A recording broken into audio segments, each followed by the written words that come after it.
वंदना करून घेऊ. सगळ्यांनी डोळे बंद करावे, भावना करावी.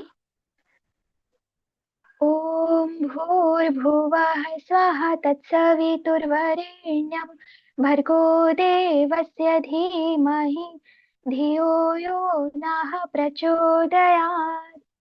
ओम गुरुर्ब्रह्मा गुरुर्विष्णुः गुरुर्देवो महेश्वरा गुरुर्साक्षात् परब्रह्म तस्मै श्री गुरवे नमः. अखण्डमण्डलाकारं व्याप्तं येन चराचरं तत्पदं दर्शितं येन तस्मै श्री गुरवे नमः. तस्मै श्री गुरवे नमः.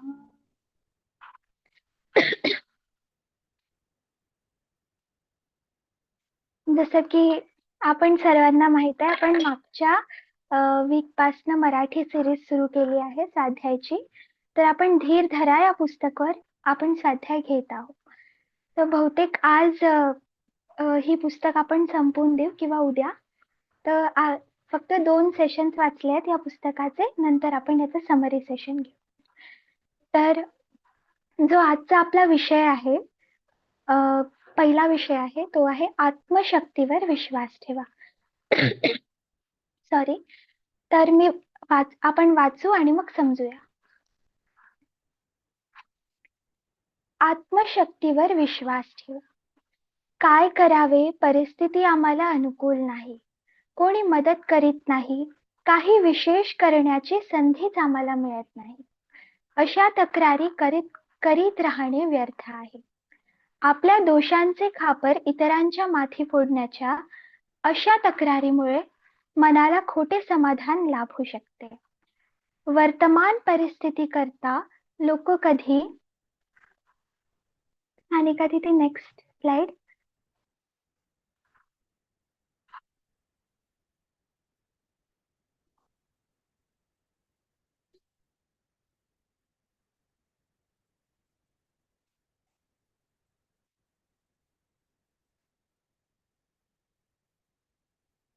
थोडं वर, मला दिसत नाहीये. मिनिट.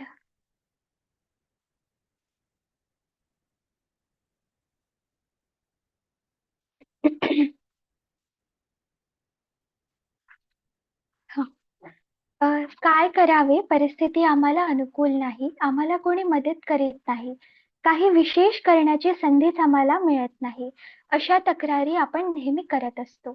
आपल्या दोषांचे खापर इतरांच्या माथी फोडण्याच्या अशा तक्रारीमुळे मनाला खोटे समाधान लाभू शकते.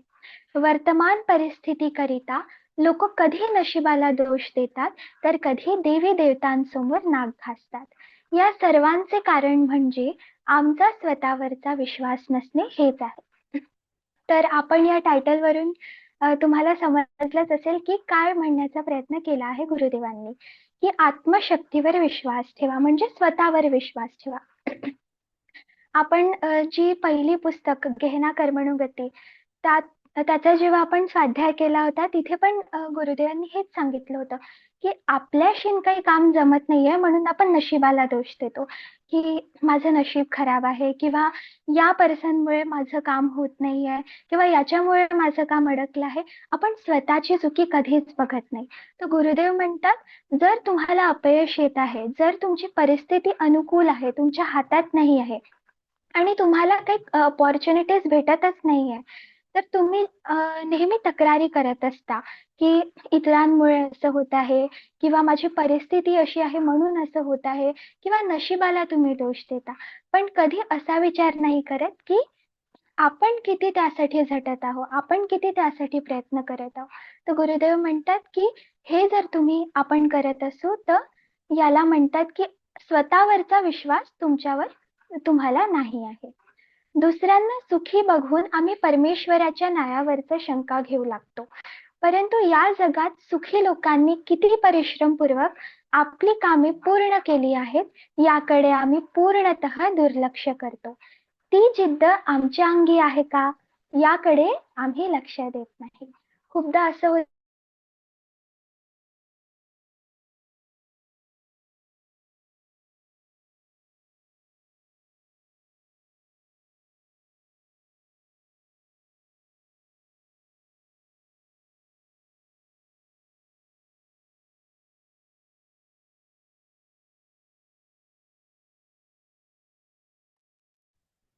दुसऱ्यांना सुखी बघून आम्ही परमेश्वराच्या न्यायावरच शंका घेऊ लागतो.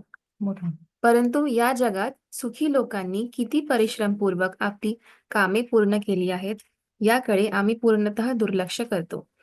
याच्यात सांगितलं आहे की दुसऱ्यांना आपण सुखी बघतो तर वाटतं की देवाने सर्वांना खूप सारं दिलंय पण मला काहीच नाही दिलं आहे. पण आपण त्याच्या मागे हे नाही बघत की त्यांचे परिश्रम किती जास्त आहेत. त्यांनी किती जास्त परिश्रम केला आहे यामागे त्याच्याकडे आपण पूर्णतः दुर्लक्ष करतो. हॅलो. हो. आय एम चालू सॉरी, कर. मीटिंग एंड झाली होती. Sorry for inconvenience. थोडं नेटवर्क इश्यू असल्यामुळे मीटिंग एंड झाली होती. आपण कंटिन्यू करूया. तर आपण कुठे होतं की दुसऱ्यांना सुखी बघून आपण परमेश्वराच्या न्यायावरच शंका घेऊ लागतो. की जसं आपण एक पुस्तक घेतली होती, पॉकेट बुक होती, पाना है तो देना सीखो. त्यामध्ये पण गुरुदेवांनी सांगितलं होतं की तुम्हाला कोणतीही गोष्ट अशी मिळत नाही. म्हणजे देव पण बघत असतो की हा व्यक्ती त्याच्यासाठी केपेबल आहे की नाही. जर आपली योग्यता असेल, आपली केपॅबिलिटी असेल ती गोष्ट करण्याची, तरच आपल्याला ते मिळते आणि तरच त्याचा चान्स आपल्याला मिळतो. ती जिद्द आमच्या अंगी आहे का याकडे आम्ही लक्ष द्यावे. म्हणजे दुसऱ्यांकडे असं बघण्यापेक्षा की त्यालाच हे का बरं मिळालं, त्याचंच काम का बरं चांगलं होतं, आपण स्वतःकडे लक्ष दिलं पाहिजे की माझ्याकडे तेवढी जिद्द आहे का, आमच्याकडे तेवढी जिद्द आहे का की मी ते काम करू शकेल. देव कोणाच्याही बाबतीत पक्षपात करीत नाही. त्याने ते आत्मबळ सर्वांनाच मुक्त हाताने प्रदान केले आहे. ज्याच्या बळावर प्रत्येकाला स्वतःची उन्नती करता येईल. तर इथे म्हटलंय की सगळ्यांना समान अधिकार दिला आहे की मेहनत करा आणि मिळवा. कोणालाच असं नाहीये की हातात सगळं काही भेटलंय, असं कोणालाच नाहीये. कोणीतरी आयुष्याच्या कोणत्या तरी टप्प्यावर तेवढी मेहनत केलीच आहे, तर त्याला ते सगळं मिळालेलं आहे. तर देवाने जर सगळ्यांना सेम आत्मबळ दिलं आहे, सेम आत्मशक्ती दिली आहे, तर का आपण आपल्या आयुष्याला किंवा आपल्या नशिबाला कोसायचं. त्या जागेवर आपण तेवढी मेहनत करायची आणि स्वतःच्या आत्मबळावर, स्वतःच्या शक्तीवर ते मिळवून दाखवायचं. तर हा आपला होता पहिला टॉपिक की आत्मशक्तीवर लक्ष द्या, आत्मशक्ती कशी जागृत करा. मग दुसरा आहे की आत्मविश्वास जागृत करा. जेव्हा निराशा व अपयश हे आमच्या सभोवताल वावरताना दिसून येतील, तेव्हा तुमचे चित्त स्थिर नाही आणि तुमचा स्वतःवरच विश्वास तिथे समोर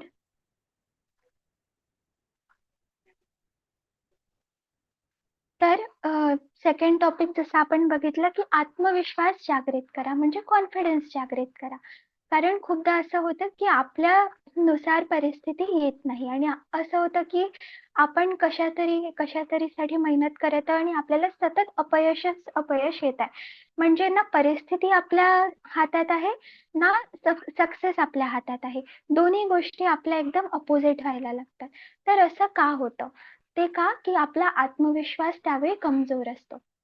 जोपर्यंत तुम्ही स्वतःच्या बुरसटलेल्या विचारांना बदलत नाही, तोपर्यंत सध्याच्या हीन स्थितीतून तुमची सुटका होणार नाही. आम्ही हवी ती स्थिती आपल्या भोवती निर्माण करू शकतो. खूप छान गोष्ट लिहिलेली आहे यात की जोपर्यंत तुम्ही स्वतःच्या बुरसटलेला विचार बदलत नाही. म्हणजे आजकाल पण लोक खूप जुन्या परंपरात रुळलेले आहे किंवा अशा काही गोष्टींची आजकाल खूप मान्यता आहे ज्यांचं काही लॉजिक नाही आहे, ज्यांना काही मिनिंग नाही आहे. किंवा काही लोक जे आपले जुने लोक पण असतात आजही काही जुन्या गोष्टीतच अडकलेले असतात. तर त्यामुळे काय होतं, त्या जुन्या गोष्टींमधून आपली ग्रोथ कुठे ना कुठे थांबली जाते. आपण कुठेतरी स्वतःला रेस्ट्रिक्ट करतो. तर आपल्याला काय करायचंय, आपले जे बुरसटलेले विचार आहे म्हणजे वाईट विचार आहे किंवा आपण कोणत्या अंधश्रद्धेच्या मार्गाने चाललोय, तर असे विचार आपल्याला काय करायचे, म्हणजे नष्ट करायचे आहेत. तेव्हा आपली परिस्थिती बदलेल आणि आम्ही हवी ती स्थिती आपल्या भोवती निर्माण करू शकतो. म्हणजे जसं आपल्याला वाटते तसं आपण आपला ऑरा तयार करू शकतो, वातावरण आपल्या आजूबाजूचं तयार करू शकतो. ते म्हणतात ना की आपणच आपल्या परिस्थितीला जबाबदार असतो आणि आपणच ते आपल्याच हातात असतं, की आपण आपलं जीवन, आपली परिस्थिती कसं बदलू शकतो. असा जोपर्यंत तुमचा विश्वास दृढ होत नाही, तोपर्यंत तुमची पावले प्रगतीच्या दिशेने पडणार नाही. याबाबत भविष्यात सुद्धा तुम्ही जागे झाले नाहीत, तर ते दिव्य तेज एके दिवशी अगदी क्षीण होऊन जाईल. तुम्हाला आजच्या अप्रिय अवस्थेपासून सुटका हवी असेल, तर स्वतःच्या मानसिक दुर्बलतेला पूर्णपणे दूर करा आणि स्वतःमध्ये आत्मविश्वास जागृत करा. तर याचा हाच अर्थ आहे, की जर आपल्याला आपलं भविष्य सुधरवायचं आहे, आपल्याला वाटतं, की आपलं भविष्य चांगलं असलं पाहिजे, तर आजच ती वेळ आहे, की आपण आपलं आपल्या अंदरचा जो आत्मविश्वास आहे त्याला जागृत करू. आपण आपल्या कम्फर्ट झोनच्या बाहेर निघून मेहनत करून स्वतःसाठी असं काही करू, की त्याने आपलं भविष्य चांगलं बनेल. त्यानंतर आहे तुम्ही स्वतःचे मित्र आणि शत्रू. म्हणजे आपणच आपले मित्र आणि आपणच आपले शत्रू. तर मी हे वाचते आणि मग समजूया. आपापल्या वारंवार आपल्याला वारंवार अपयश मिळत असेल, तर याबाबत दुःख करीत बसू नका. तिथे समोर तर या टायटलचं मीनिंग आहे, की आपणच स्वतःचे मित्र आणि आपणच स्वतःचे शत्रू. म्हणजे या टायटलवरून गुरुदेव आपल्याला सांगत आहेत, की अ, तुमचं चांगलं पण तुम्हीच करता आणि तुमचं वाईट पण तुम्हीच करता. म्हणजे यात दुसऱ्यांचा काहीही दोष नाही आहे. आपण जे चांगलं करतो ते आपल्याचमुळे आणि आपण जे वाईट करतो ते पण आपल्याचमुळे. अपयशाची पर्वा करू नका, कारण काळ अनंत आहे. वारंवार प्रयत्न करा व सतत प्रगतीच्या दिशेने पावले टाका. सतत कर्तव्य करीत राहा. आज नाही तर उद्या तुम्ही नक्कीच यशस्वी व्हाल. म्हणजे जर आपल्याला अपयश येत आहे, आपण कोणत्यातरी गोष्टीत अनसक्सेसफुल ठरत आहोत, आपल्याला ती गोष्ट मिळत नाहीये, तर असं नाहीये की आपण तिथे स्टॉप होऊन जायचं. आपण वारंवार प्रयत्न करायचा आणि जेव्हा आपली योग्यता आपण सिद्ध करून देऊ, आपली पात्रता त्या गोष्टीसाठी सिद्ध करून देऊ, तेव्हा आपल्याला ती गोष्ट नक्कीच मिळेल. जसं आपण मागे एक एक्झाम्पल पण पाहिलं होतं, की जर लोकं कॉम्पिटिटिव्ह एक्झामसाठी बसतात. 100 लोकं बसले आहे आणि सीट एकच आहे. तर ती जी सीट आहे कोणत्याही एकाच व्यक्तीला मिळणार आहे. तर जे बाकीचे 99 आहे, जर त्यांना अपयश मिळाल्यानंतर ते जर असे खचून जाईल किंवा चुकीच्या मार्गाने जातील, तर खरंच अ, त्यांना कधी लाईफमध्ये सक्सेस मिळू शकेल का नाही. पण जर ते व्यक्ती डबल मोटिव्हेट होऊन डबल दुसऱ्या याच्यासाठी प्रयत्न करेल, तर ते आपल्या जीवनात खरंच काहीतरी नक्की चांगलं करू शकेल. तर म्हणजे आपल्याला फक्त प्रयत्न करत राहायचं आहे. जेव्हा आपली पात्रता आणि योग्यता आपण सिद्ध करू, तेव्हा ती वस्तू आपल्याला आपोआप मिळेल. मदतीसाठी इतरांपुढे गयावया करू नका, कारण तुम्हाला मदत करू शकेल एवढी शक्ती कुणातच नाही. आपल्या दुःखासाठी इतरांना दोष देऊ नका, कारण सत्य हेच की कुणीही तुम्हाला दुःख पोहोचू शकत नाही. तुम्ही स्वतःच आपले मित्र आणि स्वतःच आपले काय आहे शत्रू आहे. तर यात गुरुदेवांनी सांगितलं आहे, की आपण जे मदतीसाठी लोकांपुढे गयावया करतो, की तुम्ही माझं हे काम करून द्या किंवा तुम्ही मला हेल्प करा. तर हे नेहमी करणं हे चांगली गोष्ट नाही. कारण आपल्याला मदत करू शकेल एवढी शक्ती कुणातच नाही. ती फक्त आपल्यातच आहे. आपल्याला कोणी सपोर्ट करू शकतो. पण शेवटी आहे ना, एक टीचर विद्यार्थ्याला घडवतो, पूर्ण त्याची तयारी करून देतो, पूर्ण त्याच्याकडून सराव करून घेतो. पण एक्झाम देणारा कोण आहे? विद्यार्थी. आता तो 3 तासात तो काय लिहून येतो, त्यावर त्याचा रिझल्ट ठरणार आहे. तर शेवटी परीक्षा आपल्यालाच द्यायची आहे. म्हणून गुरुदेव म्हणतात, की आपल्याला मदत करू शकेल एवढी शक्ती कुणातच नाही. ती आपल्यातच आहे. आपण दुःखासाठी इतरांना दोष देऊ नका, कारण सत्य हेच की कोणीही तुम्हाला दुःख पोहोचू शकत नाही. तुम्ही स्वतःच आपले मित्र आणि आपण स्वतःच स्वतःचे शत्रू आहोत. ज्या काही बऱ्या वाईट परिस्थिती तुमच्या समोर आहेत, त्या तुम्ही स्वतःच निर्माण केलेल्या आहेत. स्वतःचा दृष्टिकोन बदलला, तर त्याच क्षणी हे भीतीचे भूत अंतरिक्षात अदृश्य होऊन जाईल. तर आजपर्यंत आपण जेवढ्या पण पुस्तका वाचल्या त्यात मेन गुरुदेवांनी फोकस फक्त दृष्टिकोनवर जास्त केला आहे. तर तेच आहे, की आपण आपला दृष्टिकोन बदलवतो तर आपल्याला समोरची परिस्थिती वेगळी दिसते.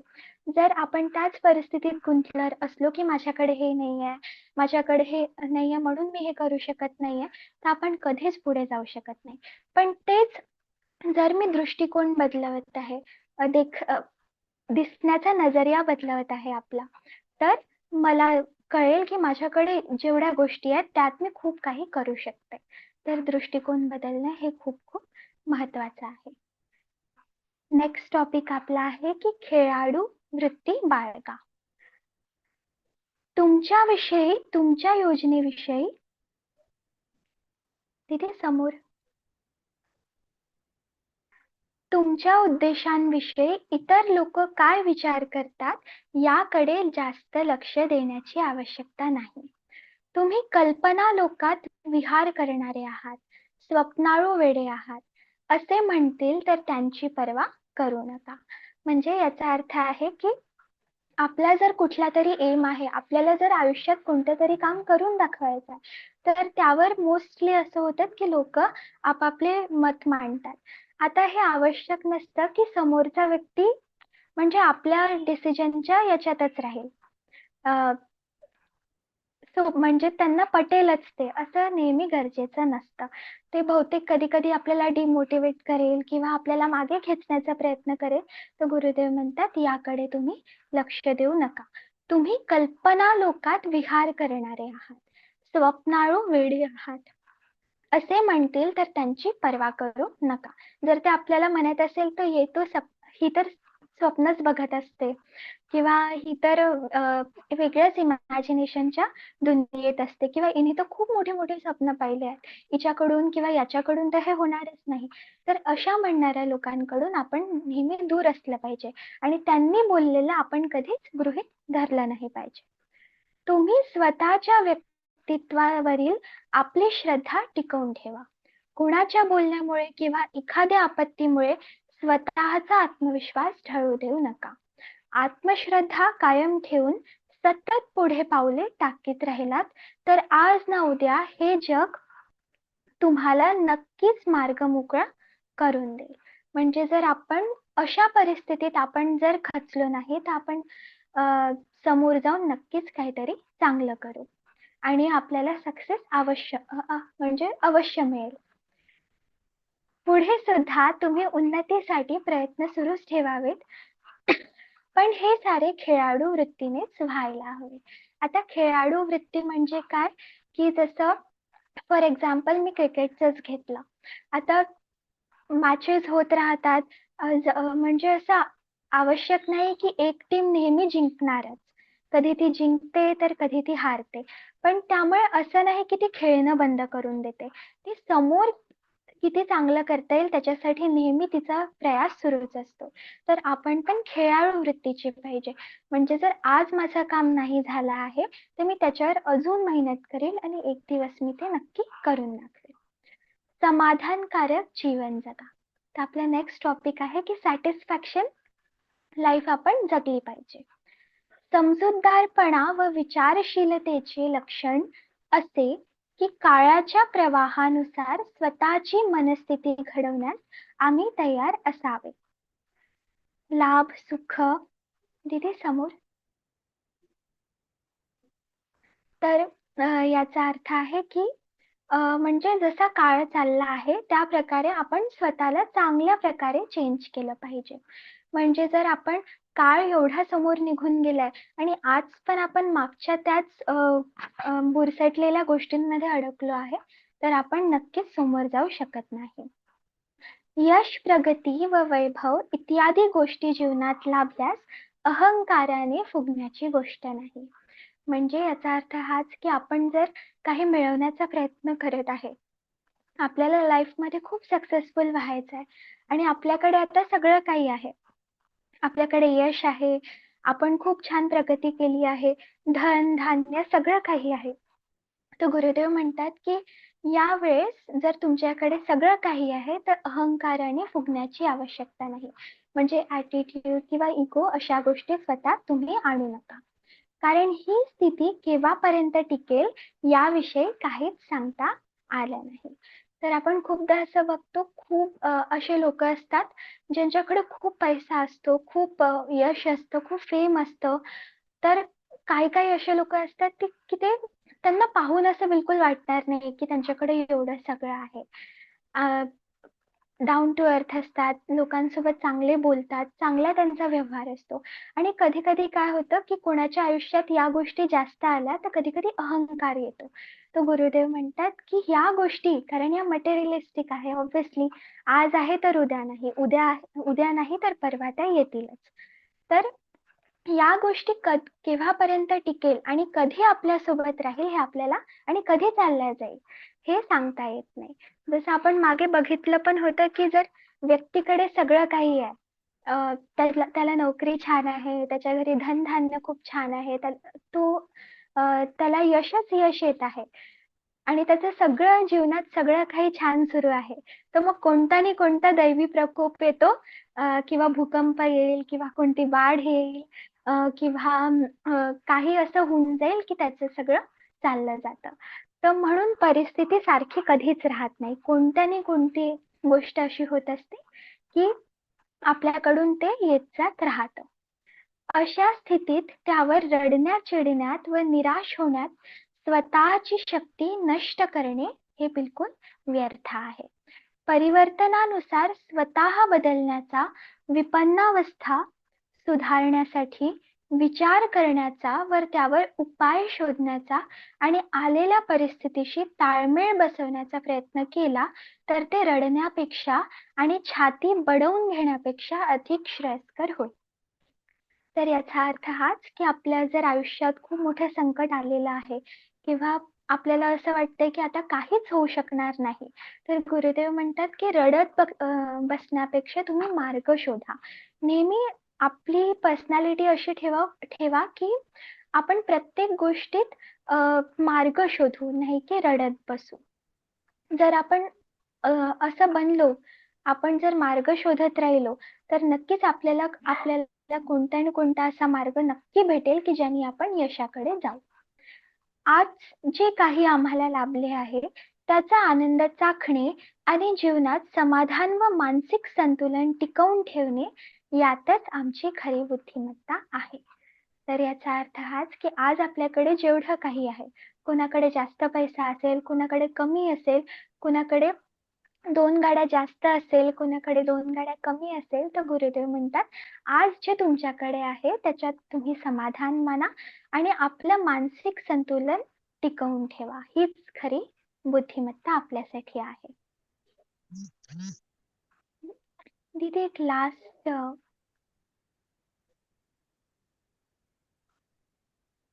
धीर धराचे सार.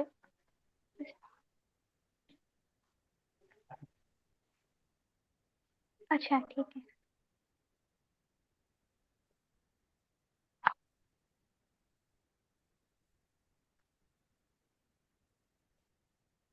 32. अच्छा, हा टॉपिक आहे. ठीक आहे. याच्या टायटल आधीचं टॉपिक अजून बाकी आहे ना? एक मिनिट. बाकी आहे. अच्छा, ठीक आहे. आपल्याकडे तो अजून 9 टॉपिक. मिनिटं आहेत, अजून 2 टॉपिक होऊन जातात की हो, हो. डिस्कशन ठीक पण आहे. करू शकतो. ठीक आहे, एक मिनिट.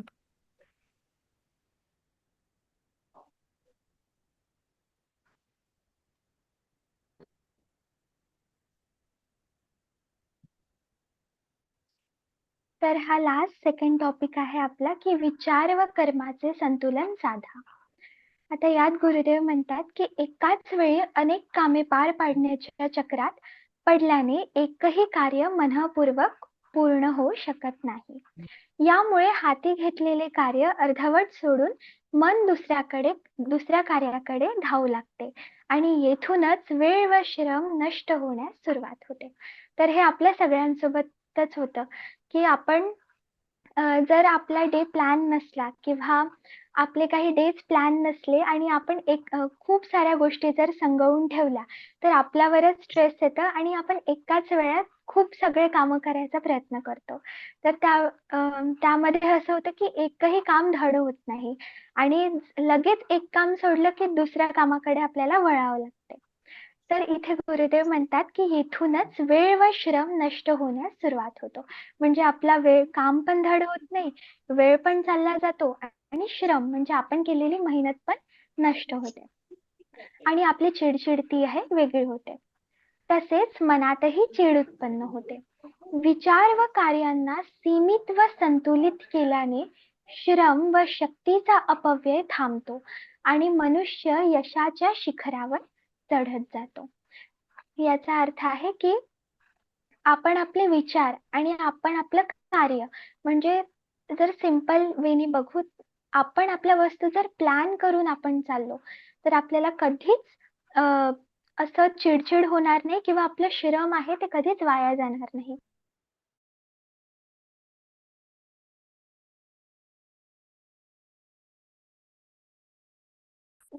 खूप म्हणजे असं टेन्शन येऊन जातं की उद्या एवढं एवढं जायचं आहे. तर तेच मी आता ट्राय करत आहे की जर थोडं मी प्लॅन करून ती गोष्ट करेल तर माझं श्रम पण वाचेल आणि बहुतेक माझी चिडचिड पण होणार नाही. तर जर असंच आपण आपला डे प्लॅन करून चाललो किंवा आपल्याला जर खूप दिवसानंतर इम्पॉर्टंट काम आहे तर ते थोडं थोडं थोडं करत चाललो तर आपल्याला नंतर चिडचिड किंवा अ, म्हणजे डिस्टर्ब आपण होणार नाही. कोणतेही कार्य करीत असताना स्वतःच्या मनाला उच्च व उदात्त भावनांनी, संस्कारांनी ओतप्रोत ठेवणे हाच लौकिक जीवनाच्या सफलतेचा मूळमंत्र आहे. आम्ही जिथे राहतो ते वातावरण बदलू शकत नाही, परंतु स्वतःला बदलून प्रत्येक स्थितीमध्ये आनंदाचा आस्वाद घेऊ शकतो. तर हीच शेवटची गोष्ट की आपण जिथे राहतो म्हणजे आपण परिस्थिती, आपण लोकांना बदलू शकत नाही, आपल्या आजूबाजूच्या लोकांना बदलू शकत नाही. त्यांचे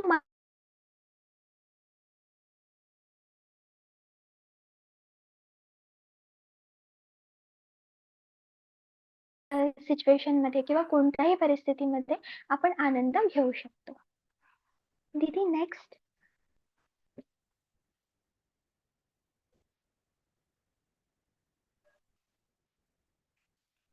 तर हा लास्ट आपला टॉपिक आहे. आपल्याकडे 5 मिनिटं आहेत, तर हा घेऊन आपण ही पुस्तक संपवूया. दुसऱ्यांवर आश्रित राहू नका. इतर लोक आमच्यासारखे बनतील व आमच्या सांगण्यानुसार वागतील अशी अपेक्षा करणे हे मानसिक तणावाचे व निरर्थक भानगडीत पडण्याचे मुख्य कारण आहे. म्हणजेच यातून सुटकेचा उपाय हाच की आपण आपले काम करीत राहावे आणि लोकांना त्यांच्या पद्धतीने वागू द्यावे. कुणावर कोणतीही गोष्ट बळजबरीने लादू नये आणि प्रत्येकाला खुश ठेवण्याच्या प्रयत्नात आपल्या अमूल्य वेळेचा व शक्तीचा अपव्यय करू नये. तर खूपदा असं होतं की आपल्याला असं वाटतं समोरचा व्यक्ती आपल्या नुसार चालावा, इतर लोक आमच्या सांगण्यानुसार चालावे. पण असं नेहमी होणे शक्य नाही. मग तो पण असा विचार करेल की समोरचा पण व्यक्ती माझ्या म्हणण्यानुसार चालावा, तर असं कधीच पॉसिबल नसतं. तर त्यामुळे गुरुदेव म्हणतात की आपण स्वतःचं काम करत राहावं आणि नेहमी दुसऱ्यांना आनंद किंवा खुश ठेवण्याच्या प्रयत्नात जो स्वतःचा अमूल्य वेळ आहे आणि शक्ती त्याचा अपव्यय करू नका. कारण आपण किती पण प्रयत्न केला तरी समोरचा काही ना काही म्हणजे ते म्हणतात ना 99 गोष्टी पण आपण चांगल्या केल्या पण एक गोष्ट कुठली आपल्या हातून चुकीची घडली तर व्यक्ती ती पकडतो समोरचा व्यक्ती. तर त्यामुळे काय होतं, आपल्यालाच विचार येतो की आपण त्या व्यक्तीसाठी एवढं चांगलं केलं पण तो आपल्याला असा का बोलत आहे. तर गुरुदेव म्हणतात की सगळ्यांना आपण आनंदी ठेवू शकत नाही, तर आपण कोणाला आनंदी ठेवू शकतो, स्वतःला. तर स्वतःला आनंदी ठेवण्यात आणि स्वतःकडे लक्ष देण्यात तुम्ही वेळ खर्च करा, नक्की दुसऱ्या प्रत्येकाला आनंदी ठेवण्यात. दुसऱ्यांनी आमचेच म्हणणे मानावे, त्यानुसारच वागावे, आमच्याविषयी आस्था बाळगावी आणि आम्हालाच मदत करावी अशी अपेक्षा बाळगणे व्यर्थ आहे. अशी इच्छा करणे चुकीचे तर आहेच, शिवाय नुकसानदायक सुद्धा आहे. म्हणजे तेच मी जे आता सांगितलेलं की दुसऱ्यांनी आपलंच ऐकावे, आपल्याच नुसार वागावे किंवा आपलीच मदत करावी किंवा आपल्याच आजूबाजूला राहावे, हे अपेक्षा करणं पण व्यर्थ आहे किंवा हे कधी कधी आपल्यासाठी नुकसानदायक पण होऊ शकतं. इतरांवर कुठल्याही दृष्टीने आश्रित न राहणे. सानिका दीदी समोर.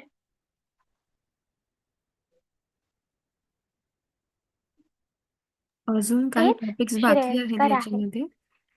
तर आपल्याकडे अजून 2 मिनिट वे- आहेत. वेळ चेक करा. हो, तर हा टॉपिक घेऊन आपण संपवून देऊ. नेक्स्ट उद्या घेऊन अजून 3चा टॉपिक आहे या बुकमध्ये. ठीक आहे, हा वाला संपवून घेऊ. अच्छा, तर मला असं वाटते सानिका इथेच स्टॉप करते. ठीक आहे, चालेल मग. 2 मिनिटं आपण डिस्कशन हम्म. करूया, चालेल का? हो चालेल. तर आज आपण इथेच स्टॉप करत आहोत. आपल्याकडे 2च मिनिटं आहे.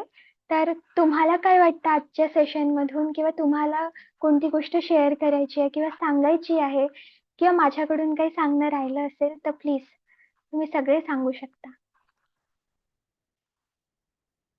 आम्ही एवढा दिवस हिंदीमध्ये घेतला, तर आज मधामधात थोडा हिंदी येत होतं, त्याच्यासाठी सॉरी.